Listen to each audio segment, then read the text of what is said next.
Pemirsa, lantas seperti apa kriteria yang sangat layak untuk membawa PSSI dan programnya maju ke depan di tengah ketidakpercayaan publik terhadap pengelolaan sepak bola tanah air, dan apa saja prioritas yang harus segera dibenahi oleh Ketua PSSI selanjutnya?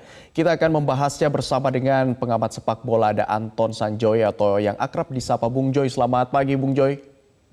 Selamat pagi. Ya, salam olahraga, salam sehat ya Bung Joy. Dari dua Ya, kandidat yang sudah mendaftarkan sebagai calon Ketua Umum PSSI, apakah menurut Bung Joy dua kandidat tersebut sudah memenuhi kriteria untuk membenahi segala permasalahan sepak bola tanah air?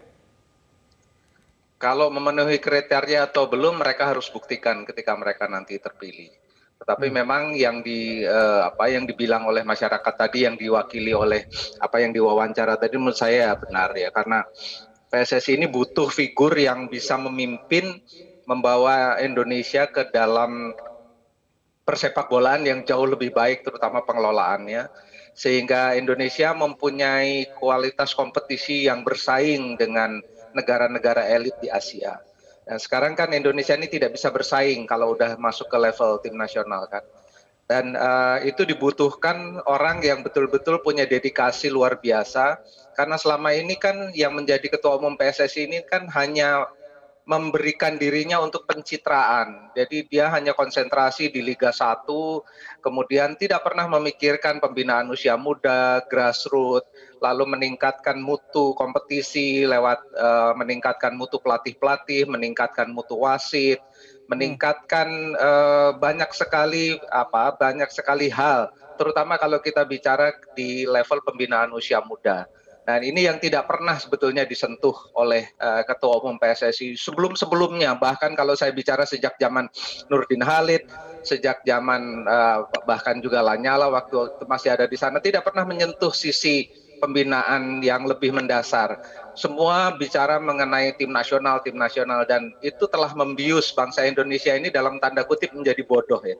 Bodoh dalam arti pokoknya selalu kalau di label tim nasional itu Indonesia sudah masuk ke level yang elit Asia gitu. Padahal jauh dari itu. Dan kemarin pun sebetulnya kepemimpinan Iwan Bule tidak membawa banyak hal ya, terutama kalau kita bicara soal pembinaan. Konsentrasi hanya di Liga 1, kemudian juga tidak pernah membenahi sepak bola secara mendasar, sehingga kemudian timbullah Ya. tragedi Kanjuruhan yang menewaskan 135 orang.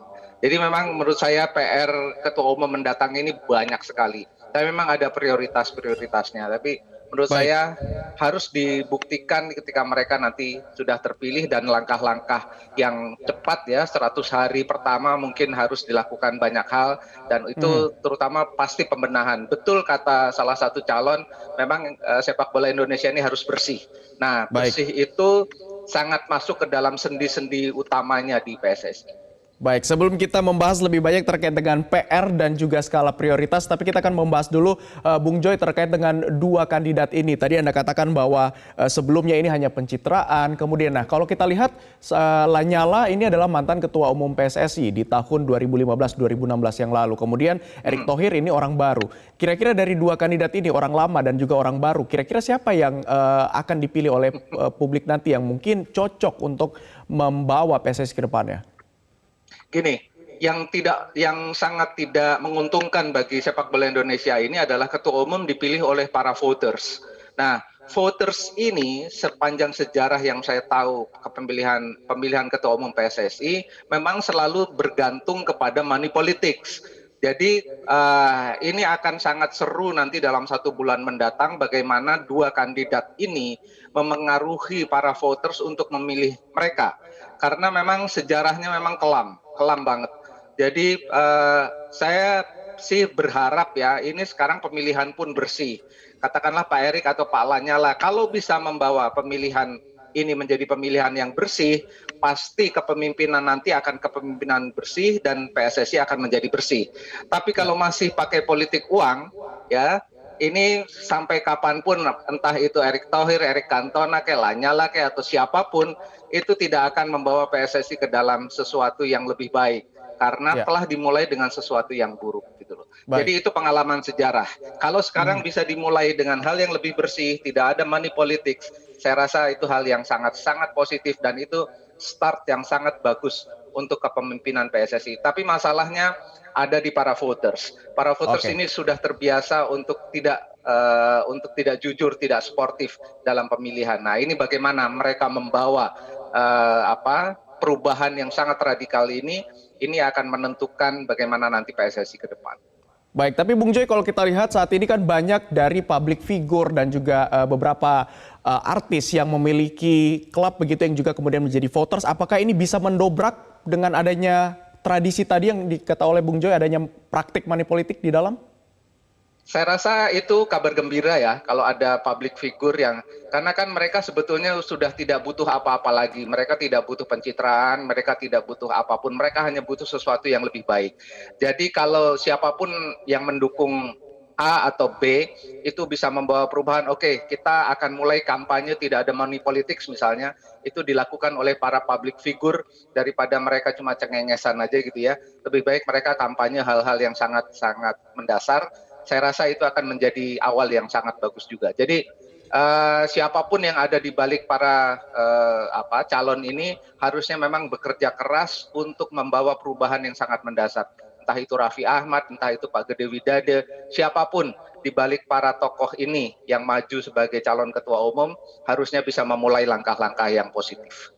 Ya, itu yang juga menjadi harapan masyarakat dan Bung Joy juga tadi Anda katakan bahwa ada banyak sekali PR penting yang harus menjadi prioritas pada saat Ketua Umum PSSI baru terpilih. Tapi kita akan bahas usai jeda berikut ini dan pemirsa kita akan kembali melanjutkan dialog kita bersama dengan pengamat sepak bola. Masih ada Bung Joy terkait dengan jelang pemilihan calon Ketua Umum PSSI. Bung Joy, kalau di segmen sebelumnya juga Anda mengatakan bahwa ada banyak sekali PR dan juga skala prioritas yang nantinya harus dilakukan. Apa saja mungkin langkah pertama ketika nanti Ketua Umum PSSI sudah terpilih, hal-hal yang harus dibenahi dari PSSI?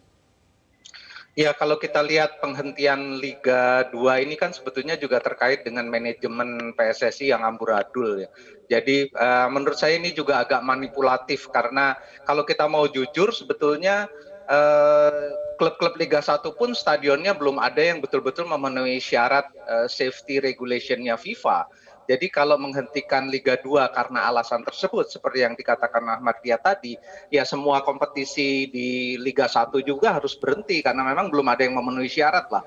Kalau bicara 100%, tapi mungkin ada yang memenuhi syarat baru 60%, 70% gitu. Jadi memang harus dibuat skala prioritasnya untuk pemindahan stadion ini, terutama terkait dengan izin keamanan dari kepolisian yang sudah diperbaharui oleh pihak kepolisian. Tapi yang kalau bicara skala prioritas ketua umum yang baru, memang kalau saya sih lihat mutu kompetisi ini kita kan tidak beranjak udah 20 tahun lebih ya, di levelnya masih level mediocre di Asia Tenggara. Jadi kalau mau bicara yang lebih jauh ya mutu kompetisinya harus ditingkatkan sehingga kita nanti menghasilkan tim nasional yang lebih berkualitas, bisa bersaing dengan Vietnam dan Thailand dulu lah. Paling tidak kan itu kita kalah melulu juga kan di Piala AFF gitu loh. Jadi skala prioritasnya itu. Tapi bagaimana mencapai itu langkahnya banyak sekali. Kalau diomongin bisa 3 hari 3 malam.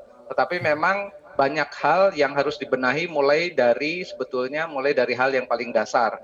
Kalau di membenahi mutu kompetisi ya harus membina anak-anak usia muda, harus meningkatkan mutu pelatih, harus meningkatkan mutu wasit, kemudian sambil pelan-pelan meningkatkan sarana dan prasarana mereka. Tapi memang kalau kita bicara lebih kompleks lagi, manajemen kompetisi ini mulai dari katakanlah kalau mau bicara usia anak-anak, mulai dari U10, 14, 16, 18 sampai dengan senior ini mesti betul-betul ditekuni, betul-betul diseriusi oleh ketua umum yang baru sehingga tidak hanya bicara di level surga, di level awang-awang di Liga 1, tetapi ya masuk ke hal yang paling basic yaitu pembinaan di usia muda.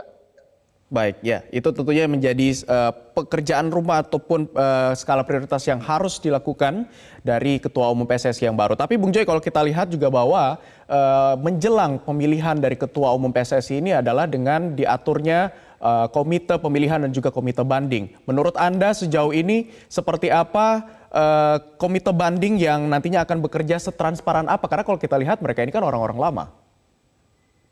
Kalau komite pemilihan dan komite banding sih biasanya bisa dipercaya karena mereka kan bekerja secara kelompok ya, secara kolektif dan yang mengawal juga para voters gitu loh. Ada pengamat dari luar juga, ada FIFA, ada pengamat independen yang berada di tempat pemilihan. Jadi kalau komite-komite yang dipilih lewat kongres biasa kemarin eh, harapannya sih besar ya bahwa ini akan berjalan dengan baik, tapi tetap harus dikawal. Karena memang seperti Anda bilang ini kan orang-orang lama. Orang-orang lama ini kan ya saya kenal mereka sudah 20 tahun lebih ya. Triknya banyak gitu loh. Tapi kalau dikawal secara Spartan gitu ya, media juga mengawal, voters juga bisa jangan sampai terbeli oleh banyak iming-iming gitu ya. Rasanya sih ini akan menjadi awal dari perbaikan sepak bola nasional. Saya tidak terlalu khawatir dengan komite-komite yang dibentuk oleh Kongres kemarin. Baik, dan bisa dijamin bahwa mereka berimbang dan juga transparan begitu ya Bung Joy ya, walaupun orang-orang lama. Ya kalau transparan kan memang harus dikawal ya. Dan Hmm. kalau soal mereka mau berat kepada siapa ya itu lebih ke tanggung jawab mereka sendiri. Tapi saya rasa sih tidak akan terlalu bisa bermanuver karena sekarang kan betul-betul disorot ya.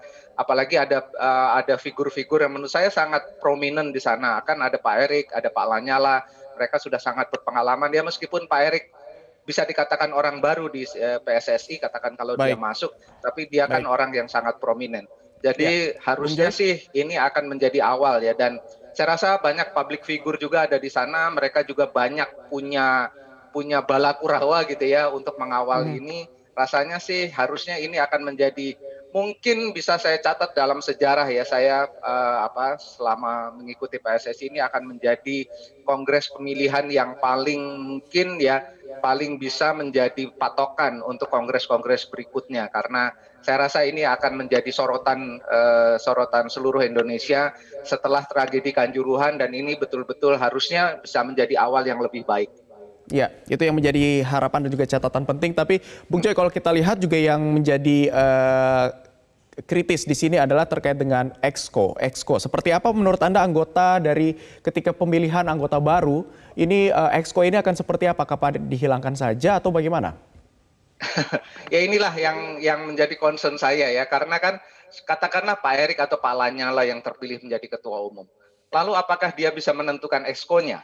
Kan tidak. Yang menentukan exco-nya adalah para voters. Nah, kalau saya menjadi Pak Erik atau Pak Lanyala dan sudah mendeklarasikan ini akan menjadi PSSI yang bersih, saya harus bikin kontrak politik dengan para voters itu untuk memilih orang-orang yang benar-benar kredibel dan bersih gitu loh. Kalau tidak, kalau saya menjadi Pak Erik atau Pak Lanyala, saya bilang saya tidak mau memimpin PSSI dengan orang-orang yang kalian pilih karena kapabilitasnya atau kredibilitasnya sangat diragukan. Nah, ini mekanisme seperti ini saya tidak pernah bisa menebak dalam organisasi PSSI bagaimana nantinya.